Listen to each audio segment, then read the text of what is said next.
अमेठी में दलित हत्याकांड से मचा हड़कंप। एक ही परिवार के 4 लोगों को मार डाला।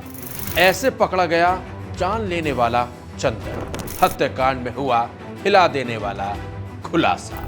उत्तर प्रदेश का अमेठी, जो इन दिनों काफी सुर्खियों में बना हुआ है, बल्कि अमेठी हत्याकांड के बारे में जिसने भी सुना उसके होश उड़ गए।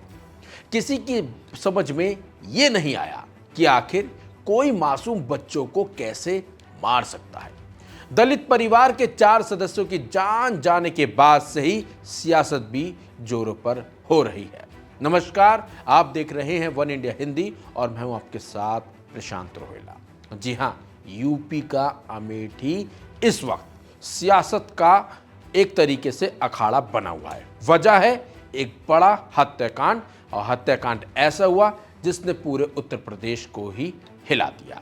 हालांकि यूपी पुलिस ने अब बड़ा एक्शन लिया और आरोपी चंदन को भी गिरफ्तार कर लिया। पुलिस की गिरफ्त में आने के बाद चंदन ने कई चौंकाने वाले खुलासे भी किए हैं। बल्कि इस हत्याकांड के पीछे लव अफेयर की बात भी अब सामने आ चुकी है। जानकारी जो अभी तक निकलकर बाहर आई है उसके मुताबिक दलित शिक्षक सुनील कुमार की पत्नी और आरोपी चंदन के बीच अफेयर चल रहा था। इसी वजह से उसने पूरे परिवार की ही जान ले ली और खुद भी जान लेने की उसने अपनी कोशिश की, लेकिन वो उसमें कामयाब नहीं हो सका। लेकिन अब इस मामले में कुछ ऐसे खुलासे हुए हैं जो हिलाकर रख देने वाले हैं। जी हां, मामले की जांच के दौरान शिक्षक की बेटियों के पास से चॉकलेट मिली है। इससे ऐसा अंदाजा लगाया जा रहा है कि आरोपी ने उनको गोली मारने से पहले चॉकलेट दिलाई थी, लेकिन इसके बाद चंदन की बच्चों के मां बाप से किसी बात को लेकर कहासुनी हो जाती है और फिर चंदन पति पत्नी के साथ साथ इन 2 मासूम बच्चों को भी मार डालता है।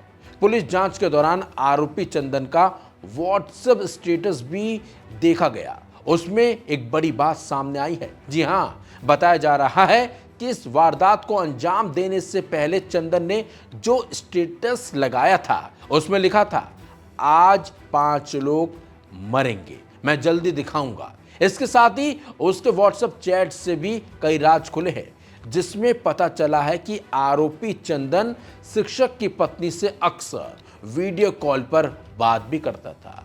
लेकिन इसी बीच पूरे परिवार की पोस्टमार्टम रिपोर्ट भी सामने आ चुकी है, जिसमें पता चला है कि आरोपी ने शिक्षक को 3, उसकी पत्नी को 2 और बेटियों को 1-1 गोली मारी थी। वहीं पुलिस सूत्रों के मुताबिक मौका वारदात से बरामद की गई खाली मैगजीन चंदन वर्मा की ही पिस्टल की हैं।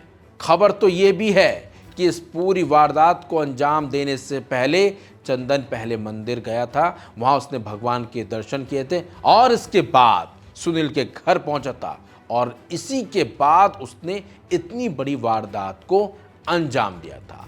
वहीं वारदात को अंजाम देने के बाद वो फरार हो गया था। हालांकि पुलिस ने मुठभेड़ के बाद उसे गिरफ्तार कर लिया। इसी बीच कुछ और खुलासे भी हुए हैं जिसे सुनकर हर किसी के होश उड़ गए। लेकिन सवाल ये उठता है कि आखिर चंदन ने मासूम बच्चों की जान क्यों ली? क्या उसे इन बच्चियों से भी नफरत थी? ये भी एक जांच का विषय है। फिलहाल इस खबर में बस इतना ही। अपडेट्स के लिए बने रहिए वन इंडिया हिंदी के साथ।